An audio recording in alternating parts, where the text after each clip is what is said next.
The following podcast is a discussion between two experts in their fields of beauty and not meant to be taken as medical advice. Be sure to consult with your doctor if you have any medical inquiries.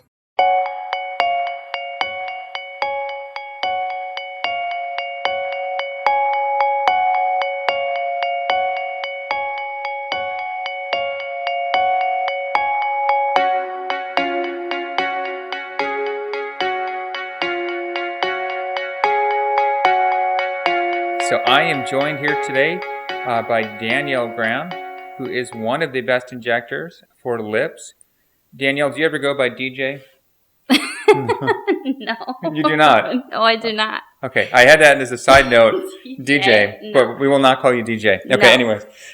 We're talking about lips today and different types of lips and stuff. So let's first talk about it. One of the biggest things that patients worry about with lips is discomfort. Mm-hmm. What do you do to make lips comfortable for patients?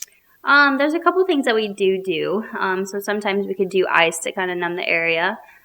We do a local, topical anesthetic, and it's flavored too, so that's kind of nice. What flavors? Do we have right now? Pina colada, cherry, and raspberry. So I think that helps a little bit. So we'll let that sit on there for a little bit.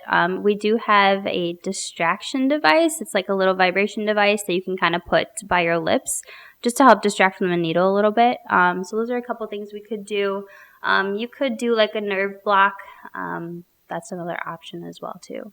And is it uncomfortable for patients? Or is it going to be something they're going to feel a little bit, or it's not that big of a deal? What would you? I don't really think it's too uncomfortable. The more you do it, I feel like the less intense it is. I mean, the first time it might be a little spicy, but the needles that I usually do are small, and sometimes I'll do the Botox needle, so it is a smaller needle. So I think that helps a lot more with it. And you mentioned using a Botox needle. So let's let the audience know about that. Yep. So filler comes in a pre-packaged syringe. Yes. And then so what are you doing with this Botox needle? Let's explain that for the audience. So what you can do, my preference as far as filler is Wrestle and Kiss. It's my favorite. You can actually take the filler and transfer it into a Botox needle. I like using that because I feel like you get a little bit more of a precise look. It's a little bit more detailed, and it is a smaller needle too. So it's a little bit more of a detailed area, defining the border and all that stuff. So would you say that's only for Rush and Kiss, or you can just do that kind of with all of your techniques that you're using? You could do it with all of it, yeah, all techniques. What do you think is the, patient coming in? What's the patient, if you could let them know one thing about lip filler before they come in, what would you say the one thing patients should know? I think the common misconception with lip filler is that you're going to immediately look fake or blown up. And that's not the case at all. Like a little bit can look very subtle and natural. It's not going to be, blown out of proportion. It's really natural and conservative. It's good for more hydration, just to look a little bit more youthful. Never overdone, I think. Do you, what's the youngest patient you've injected, and what's the youngest you will inject for lip filler? Ooh. I want to say the youngest that I've injected is 18. So you haven't injected any 5-year-olds with lips? Mom, no, I want 5-year-olds, and I would not do that. No, I would not Okay. do a 5-year-old. But yeah, I think 18. 18, and Yeah. 18 is your youngest, and the youngest you go at. I think that's pretty much. Unless with you the have product. parental consent and the parent is there with you. But I think 18 is pretty much our But, cutoff yeah. in the office too. Yeah. Yeah. And did that patient want dramatic changes, or is it subtle? It depends. I have so many varieties of patients. Some people want that, Kylie Jenner look. Some people are very natural and conservative. So it all depends. Now, if you were talking to, let's say, a patient who's, I say classic mom in a sense that, I know from Samia, she's my wife, she's super busy, which is every mom usually running in 5 different areas, and they're getting lip filler. What's the one thing that they're going to notice the most getting lip filler?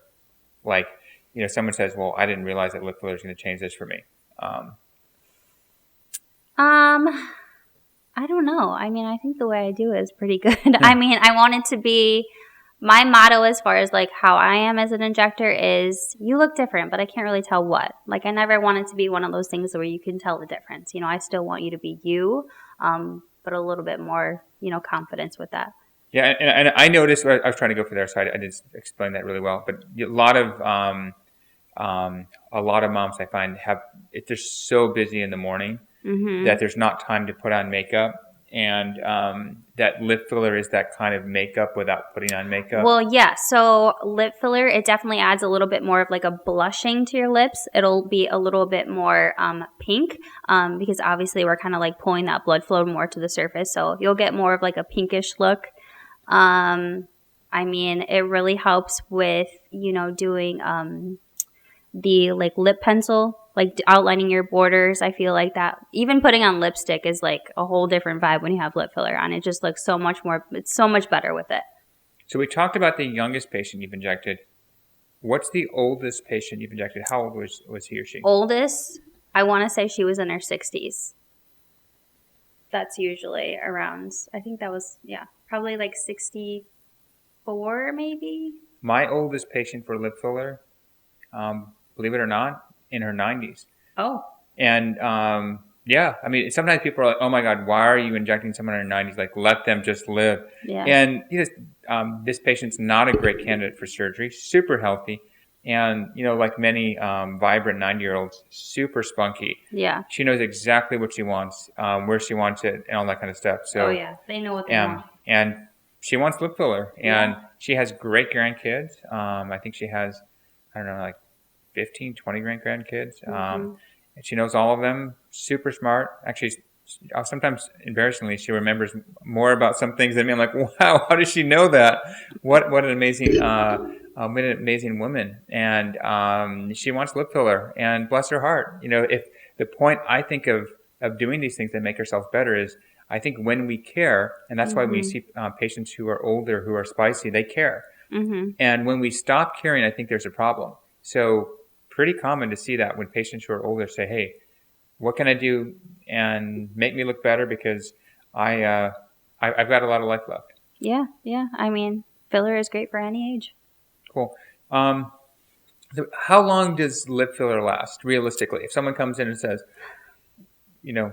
can I get 2 years out of this? Can I get 3 years out of this? Usually I say 6 months to a year. It could last longer. Sometimes your body could metabolize it a little bit quicker, so that's also a factor in it as well too.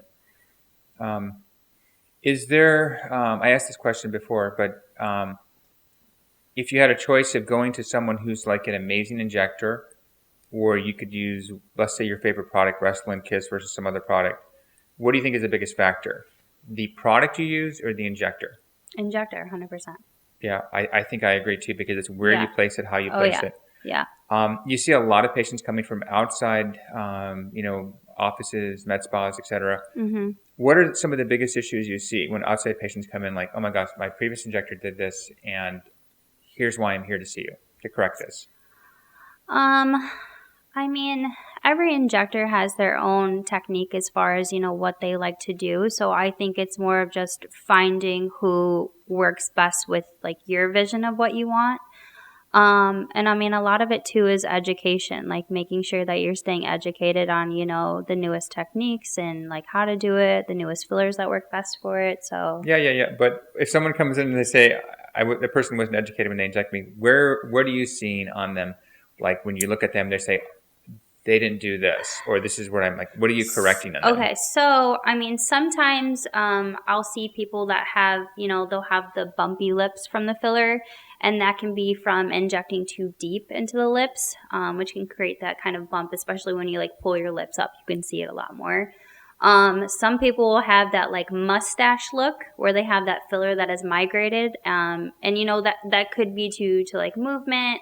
But it could be due to, the injector placing it above the border too, which I see a lot of also.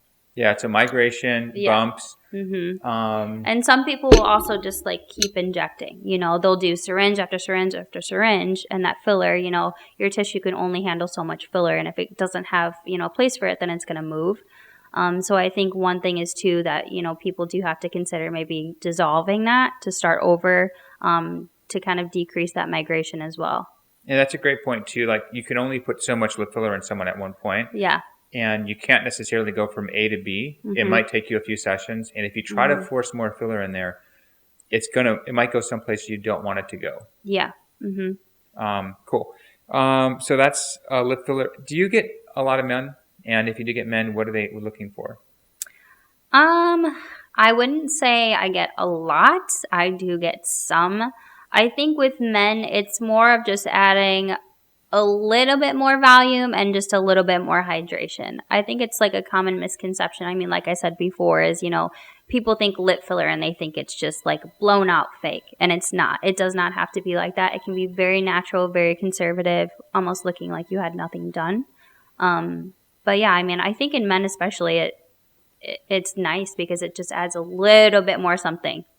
I think it's a youthful look. If you look at younger men, you see fuller lips. And you look at older men, they tend to have less fullness in their lips. Yeah. Cool.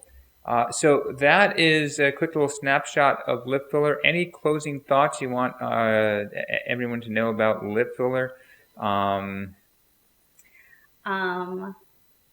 mean, if you have any questions, you can always message me. I'm always there to kind of answer your questions, or if you're scared about doing it, I'll always really talk you through the process. Yeah, I mean, if you have any questions, just contact me. There you go. Awesome. Well, thanks for joining us. Mm-hmm. You said DJ? No. Where does the J come from? My last name's a G. Oh, yeah, it's a G. DG. Correct that. No DJ. Call me whatever you want. I don't care. Oh, yeah. That's Danielle. Okay, so thanks, Danielle. Sorry. All right. Okay.